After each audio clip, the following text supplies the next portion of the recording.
istrinya di rumah pakai KB apa? Pakai suntik. Suntik ya. Nah, sebenarnya itu mau yang lebih itu apa lagi ya? Oh iya nanti ada Pak, nanti kita iya. jelaskan Pak ya. Iya. Jadi sebelum kita masuk ke materi, jadi saya mau salam-salam dulu Pak ya. Itu ada namanya salam BKKBN. Kalau misalnya saya bilang salam BKKBN, hidup berencana itu keren. Ya. Ibu, salam BKKBN. Hidup berencana itu keren. Salam KB. Dua anak lebih sehat, bahagia sejahtera, laki-laki perempuan jangan dibedakan. Sekali lagi ya. Salam BKKBN. Hidup berencana itu keren. Salam KB. Dua anak lebih sehat, hidup bahagia sejahtera, laki-laki perempuan jangan dibedakan. Kayaknya suaranya belum itu ya belum keluar nih. Ya hafal enggak bisa saya semuanya. Ya sudah kalau gitu untuk mempersingkat waktu, mari kita masuk ke materi ya Ibu Bapak. Ya Bu. Jadi di sini saya akan menjelaskan mengenai KB implan. Jadi Ibu Pak, selain dari alat kontrasepsi pil, suntik, kondom, itu ada yang namanya metode kontrasepsi jangka panjang yang di sini akan saya sampaikan mengenai implan. Jadi Pak, Bu, implan itu alat kontrasepsi yang berbentuk tabung terbuat dari silasilik yang berisi hormon golongan progesteron yang dimasukkan ke bawah kulit lengan kiri bagian dalam. Jadi dia itu berupa seperti tabung plastik yang elastis. Di dalamnya itu memiliki alat yang dapat mencegah kehamilan. Namanya hormon progestin. Jadi hormon progestin itu dia itu mampu untuk mencegah terjadinya ovulasi. Ovulasi itu artinya pelepasan sel telur. Jadi wanita yang tidak terjadi ovulasi itu tidak akan hamil. Kenapa Bu? Tidak akan hamil. Karena tidak terjadi ovulasi. Dia tidak ada sel telur yang dilepaskan, jadi tidak akan hamil ya Pak.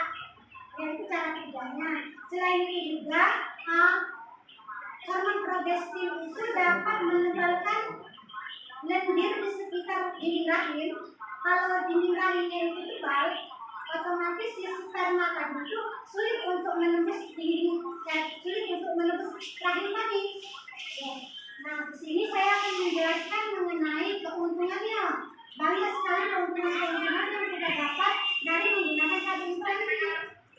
Di antaranya tidak menekan reaksi ASI. Kemudian praktis, efektif. Karena dia ini digunakan dalam jangka waktu yang cukup panjang.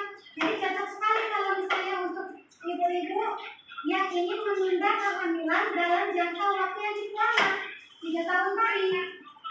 Kemudian kesuburan cepat kembali setelah pencabutan. Jadi Bu, setelah kita pakai KB implan, kemudian kita akan berencana ingin hamil lagi, itu setelah dicabut itu proses kesuburan itu lebih cepat, tidak seperti suntik. Karena kalau suntik itu Bu, kalau digunakan secara terus-menerus, itu dapat menyebabkan rahim kering loh Kak.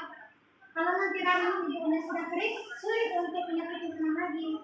Jadi lebih cocok kayaknya kalau seandainya nanti ibunya nanti bisa disarankan untuk menggunakan IUD. Implan apa? Implan susu ya Bu? Iya, implan susu. Itu loh Bu yang dipakai di lengan kiri, di bawah kulit. Itu sebenarnya dimasukkan ke jaringan lemak. Tepatnya pas di bawah kulit. Bukan sakit ya Bu? Tidak, itu juga nanti yang masangnya itu tenaga terlatih Bu, bukan saya. Masuk. Yang masuk bukan saya. Nanti kita antar ke puskes. Bidan seperti Bu ya? Iya, bidan bisa, dokter juga bisa kalau mandiri. Kemudian itu ya, kita lanjutkan keuntungannya ya, ada beberapa lagi di sini. Efektivitasnya 99 sampai 99,8%. Artinya tingkat kegagalan yang sangat kecil.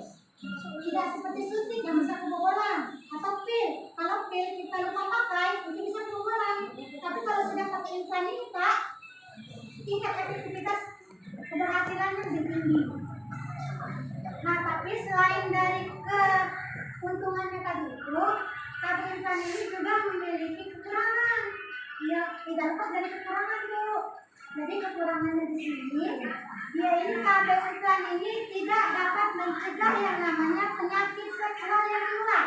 Artinya tidak dapat mencegah penyakit yang seksual menular seperti gonore, bahkan HIV/AIDS. Itu walaupun ibunya sudah pakai iklan ini, dia tidak dapat mencegah penyakit ini. Ya. Terus juga dia dapat mengubah pola hidup. Itu tadi kekurangan dari KB iklan tadi. Terus juga kan karena KB iklan ini dipakai 3 tahun, setelah 3 tahun ke depan KB ini harus dilepas. Nah, itu yang menjadi kekurangannya juga.